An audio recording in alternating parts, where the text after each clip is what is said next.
የዓለም ዋንጫ ከሜዳ እስከ ንጉሥ እልፍኝ። በየአራት ዓመቱ ዓለም በአንድ ምት አሊያም በጋራ ሳምባ ትተነፍሳለች። በየአራት ዓመቱ ከተሜ በእግር ኳስ ቋንቋ ይግባባል። በየአራት ዓመቱ አንዲት ሀገርና ሕዝቧ ዋንጫውን አንስተው በደስታ ይቦርቃሉ።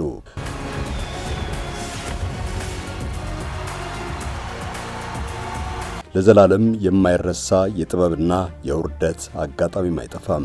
ዘንድሮ ከጅምሩ እያየን ያለነው የአሜሪካውያንን አትምጡብኝ ባይነት ነው።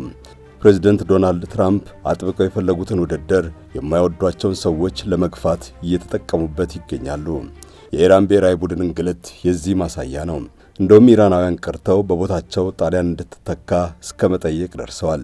ለነገሩ የእሳቸውን አላዋቂነት በኮቪድ ወረርሽኝ ዘመንም ብዙዎች ታዝበውታል። ሰዎች ከበሽታው እንዲጠበቁ ለምን ሳኒታይዘር አይጠጡም ብለው በአደባባይ ያቀረቡትን ጥያቄ ያልሰማ የለም። አሁንም ከስፖርት ባህሪ ውጭ በሆነ መንገድ የኢራንን ብሔራዊ ቡድን ከውድድሩ ለማስወጣት መሞነትን ማንም አይፈልገውም። ጦረኛ ይወገዛል። ሩሲያውያን ዩክሬንን በመውጋታቸው ለሁለተኛ ተከታታይ ዙር ከውድድሩ ተገለዋል። አሜሪካውያን ታዲያ ለምን በዝምታ ታለፉ? የዓለም እግር ኳስ ፌዴሬሽኖች ኅብረት ፊፋ ለምንድን ነው ወጥ አቋም መያዝ ያቃተው? የአሜሪካ መንግሥት በውድድሩ ላይ ጣልቃ ሲገባስ ፊፋ መከላከል ሥልጣኑ አይደለም ወይ? 23ኛውን የዓለም ዋንጫ ውድድር ለማስተናገድ ካናዳና ሜክሲኮ ተጣማሪ ይባሉ እንጂ በርከት ያለ ጨዋታ የሚካሄደው አሜሪካ ውስጥ ነው። ነገር ግን ስፖርቱ ብዙም ስለማይታወቅባት ሀገሬው ስራዬ ብሎ አይከታተለው ይሆናል። እንደውም ፍላጎቱ የሚኖራቸው ስደተኞች እንደሚሆኑ ይጠበቃል። ለአሜሪካውያን እግር ኳስ አዝናኝ ስፖርት አይደለም። የተወደዳችሁ የሳሎን ቲዩብ ቤተሰቦች፣ ባልደረባችን ጋዜጠኛ ቁምላቸው አበበ ይማም ወይም ሞሼ ዳያን የዘ ኢኮኖሚስትን መጽሔት ሰሞንኛ እትም ጠቅሶ እንደጻፈው ማንም አይናገረውም እንጂ ስፖርቱ አሰልቺ ነው ይባላል። ለማን ከተባለ ግን ያው ለአሜሪካውያን ነው። በእርግጥ ሁልጊዜ ማራኪ እንቅስቃሴ እንደሚኖር አይጠበቅም። በዓለም ዋንጫ ግን ግለት ሲጨምር ውበት ይደበዝዛል። ሰዎች እያዛጉ ነው የሚከታተሉት። አሰልጣኞች በስልት ቀመር ይጠመዳሉ። ተጫዋቾች ስህተት ፍለጋ ያደፍጣሉ። ከሩጫ ይልቅ እርምጃ ይበረክታል። ነገር ግን የተጠበቁ ኃያላን ይንኮታኮታሉ። የተናቁ ድንቢጦች ይነክሳሉ። እግር ኳስ ያልተጻፈ ልብ አንጠልጣይ ድራማ ነው። የምንታደምበት የውበት ድግስ አንዳንዴ ከሩቅ እንደሚታይ እልምልሚት ማለትም ጠራራ ፀሐይ ባነደደው የበረሃ መሬት ላይ ከሩቅ ባህር መስሎ እንደሚታይ ነጸብራቅ ነው። ስለ ዓለም ዋንጫው ውጤት ግምት፣ ቡድኖች ስለሚለብሱት መለያና አልፎ አልፎ ስለሚቆጠሩ አስገራሚ ግቦች ብናስብም ለአሜሪካውያን ግን የውቡ ጨዋታ ገጽታ አስቀያሚ ነው። እግር ኳስ የራሱ ሰለባ ሆኖ በሌሎች ውድድሮች ተመልካቹን እየተነጠቀ ነው የሚሉ አሉ።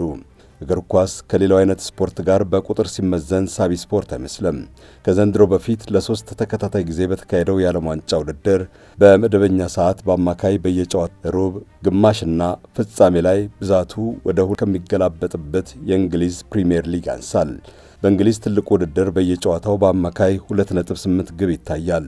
የውሂብ ባለሙያው ጄምስ ቶዘር እንዳስቀመጠው የ2022ቱ የዓለም ዋንጫ ከእንግሊዝ ወደ ግብ የተደረገ ሙከራ በ16 በመቶ ዝቅ ያለ፣ በጥፋት ግን በ17 በመቶ የበለጠ ነው።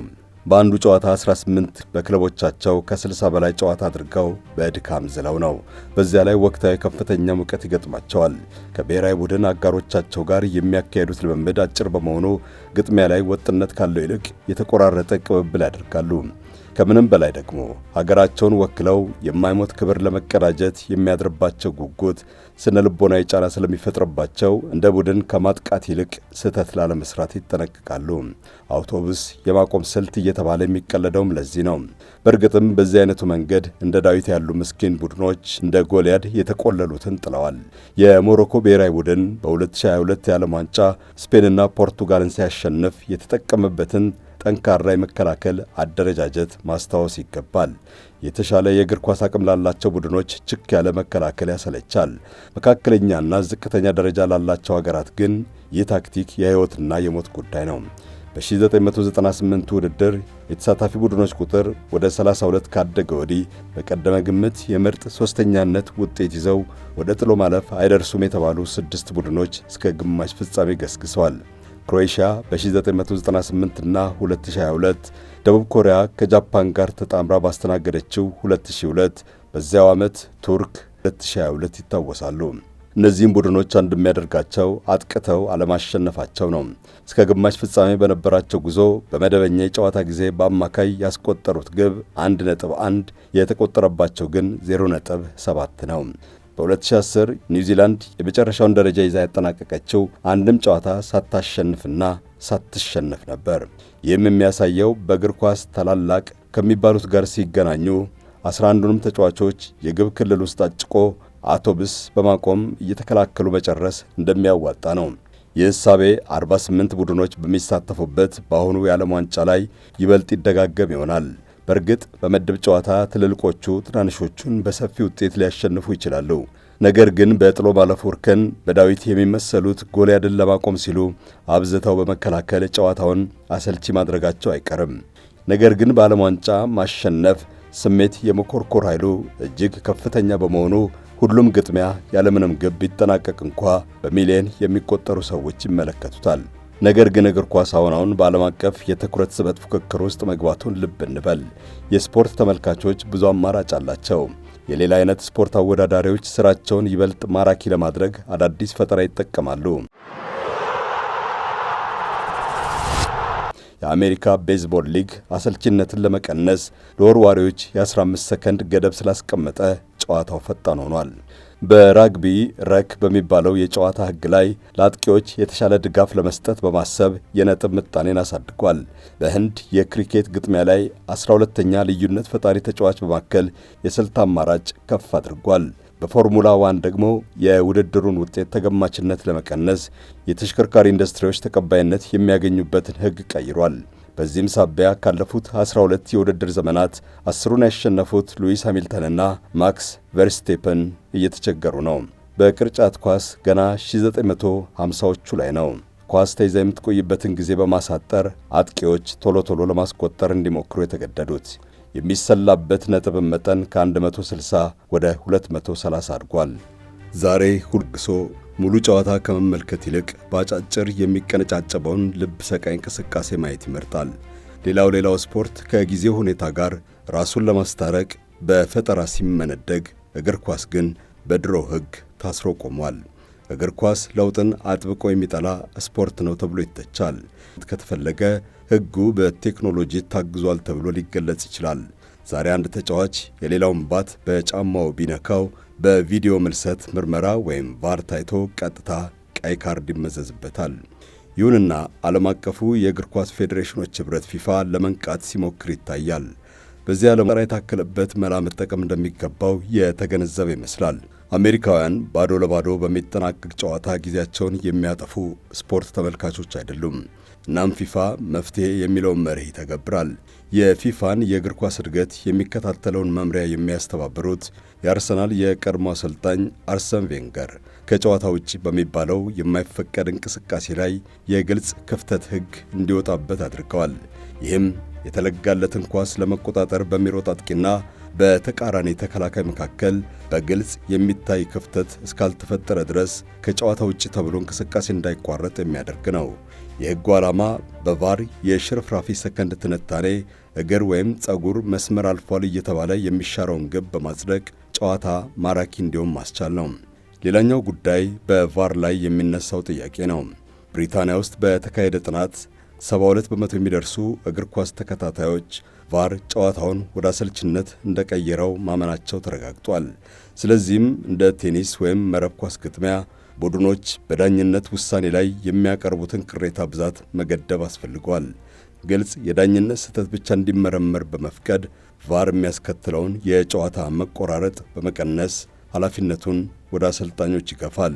ማሻሻያው ሲተገበር ታዲያ በርከት ያለ ግብ እንዲቆጠርና ፈጣን ጨዋታ እንዲከናወን ዕድል ይሰጣል። እግር ኳስም መዝናኛ መሆኑ ይታያል። የዓለም ዋንጫን በመጨረሻ የሚያነሳው አንድ ብሔራዊ ቡድን ብቻ ነው። ቀሪዎቹ 47ቱ ተከፍተው ወደ የአገሮቻቸው ይመለሳሉ። ነገር ግን ደጋፊዎቻቸው መከላከል ያልበዛበትና ግብ ተደጋግሞ የሚቆጠርበትን ውብ ጨዋታ ከፈጠረ ትልቅ ውጤት መሆኑ ይደመደማል።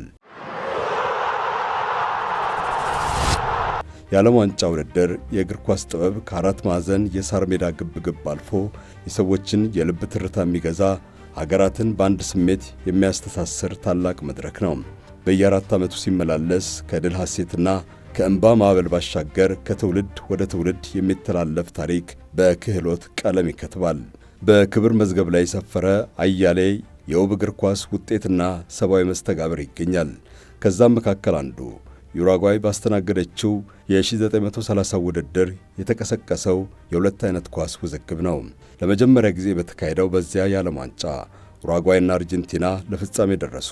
ፉክክራቸው ከመጠን በላይ ጦፈ። ጨዋታው የትኛዋ ሀገር ባቀረበችው ኳስ ይከናወን የሚለው ጥያቄ ትልቅ ውዝግብ ተነሳ። በመጨረሻ የተወሰነው የመጀመሪያው አጋማሽ በአርጀንቲና፣ ሁለተኛው በዩራጓይ ኳስ እንዲካሄድ ነው። እረፍት እስከሚወጣ አርጀንቲና ትመራ ነበር። በሁለተኛው 45 ግን ዩራጓይ ባቀረበችው ኳስ የበለጠ ግብ አስመዝግባ ዋንጫውን ወሰደች። የማሸነፊያውን ግብ ያስቆጠረው በአንድ እጅ ቆራጣነቱ ኤልማንቾ ተብሎ የሚጠራው ሄክቶር ካስትሮ ነበር። 1950 የብራዚሉን የማራካናዞ ብሔራዊ ሐዘን ያስታውሳል። ግዙፉ የእግር ኳስ ስቴዲየም ማራካና በሰዎች ተጨናንቆ የዩራጓይ ተጫዋቾች ሲፈነድቁ ብራዚላውያን እጃቸውን ጭንቅላታቸው ላይ ጭነው አልቅሰዋል። ለብራዚል ሕዝብ ሁሌም የቁጭት ማስታወሻ ነው። ከ200 ሺህ በላይ ተመልካቾች የታደሙበትን ጨዋታ የብራዚል ብሔራዊ ቡድን አንዳቻ ቢያጠናቅቅ 2-1 አሸንፈው ነጠቋቸው። ከ8 ዓመታት በኋላ ስዊድን ያስተናገደችው የ1958 ውድድር የኳሱ ንጉሥ ኤዲሰን አራንቶስ ዶ ናሲሜንቶ ፔሌ የተፈጠረበት ነው። የብራዚልን የደስታና የክብር ምዕራፍ ከፍቷል። ገና በ17 ዓመቱ ነው ለመጀመሪያ ጊዜ በተሰለፈበት መድረክ ድንቅ ብቃቱን ያሳየው። በግማሽ ፍጻሜና በመጨረሻው ጨዋታ አስገራሚ ግቦች አስቆጥሮ የብራዚልን የዋንጫ መንገድ ጠረገ። ብራዚላውያንን ከከፍታ ማማ ላይ ከመስቀል በተጨማሪ ጥበብና እግር ኳስ እንዴት እንደሚዋሃዱ ለዓለም አሳይቷል።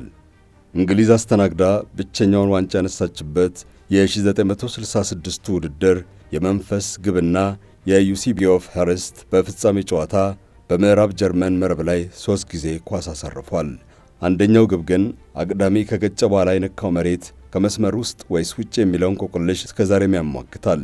ስለዚህም የመንፈስ ግብ ተብሎ ይጠራል። ፖርቱጋላዊ ኮከብ ዩሲቢዮ በውድድሩ የየቡድኖቹን ግብ ደጋግሞ ሸንቁሮታል። በግማሽ ፍጻሜው ግን ቡድኑ በእንግሊዛውያን ተሸነፈ።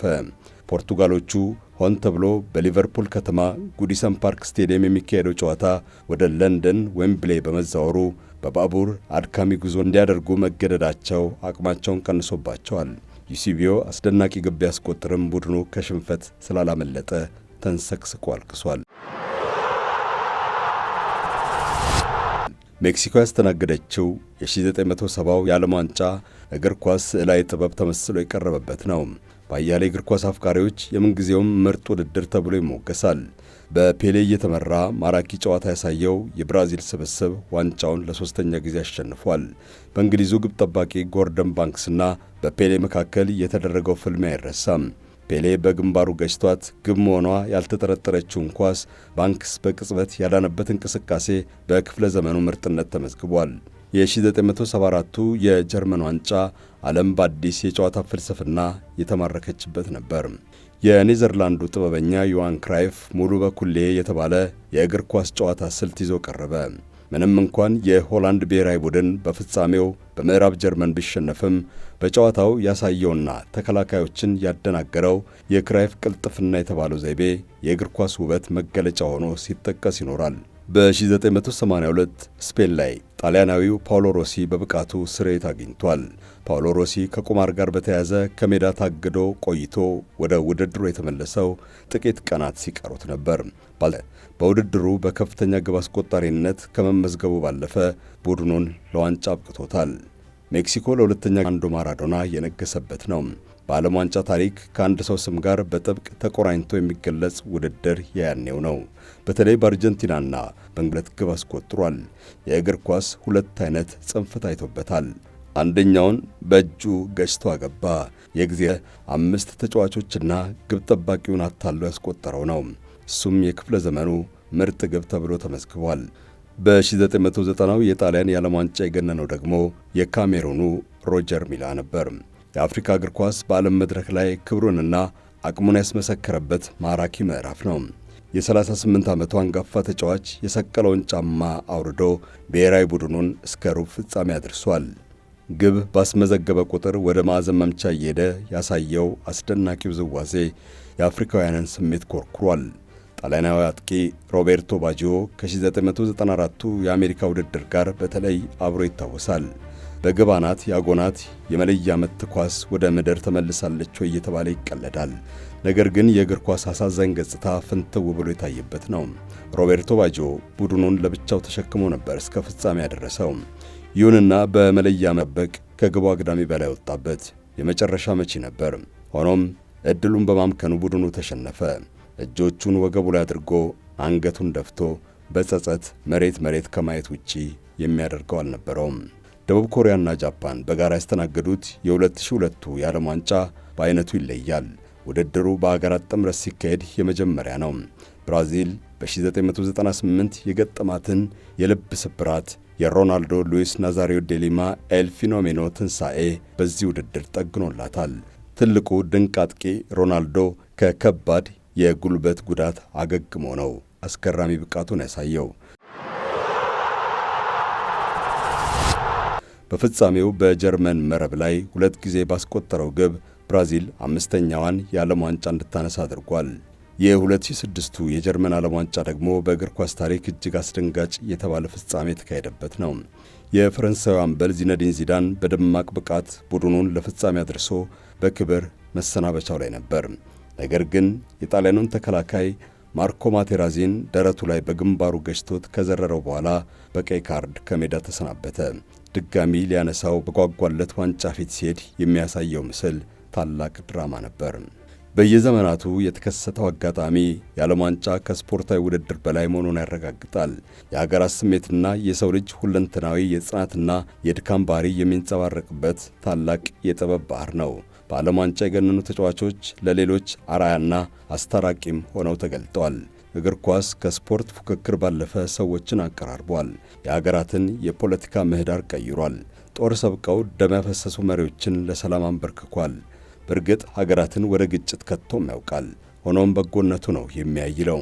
የኮት ዲቯሩ ዲዲየር ድሮግባ ብሔራዊ ቡድኑን ለዓለም ዋንጫ እንዳሳለፈ በካሜራ ፊት ተንበርክኮ የሀገሪቱ ለ2006ቱ የዓለም ዋንጫ እንዳሳለፈ በካሜራ ፊት ተንበርክኮ የሀገሪቱ መሪዎችና አማጽያን ጦርነት እንዲያቆሙ ጥሪ ያቀረበ።